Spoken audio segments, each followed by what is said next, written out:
Hey, Steve here, and today I'm talking about shh doesn't work. That's right, you heard me right. Shh doesn't work. Yes, that's not short for something. No, sometimes in some classes we get a little out of whack with our shh-ing. Yes.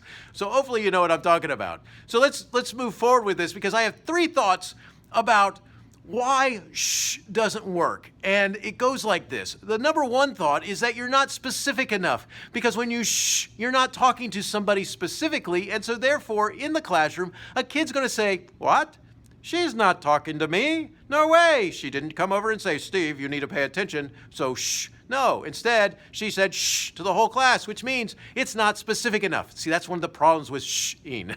It's not specific enough. So number 1 thought about it, it's not specific. You gotta be specific. Number 2 thought about shh doesn't work is that what happens is that you're actually not addressing your rules and consequences. If you have a rule about be respectful, if you have a rule about don't interrupt, whatever, they're not being respectful if they're talking when you're talking. That's right. They're not being respectful if another kid is talking and they're talking. They're not being respectful if it's getting too loud. I mean, if you establish what the thoughts are and the expectations of class are, you've got to enforce those expectations, which means that they're probably breaking your rules and you should have some consequences for those, what? That's right, say it, specific individuals. So number 1 thought about shh doesn't work is number 1, you got to be more specific. You got to be specific about the person who is not doing what they're supposed to be doing. Number 2, you got to enforce your rules and consequences.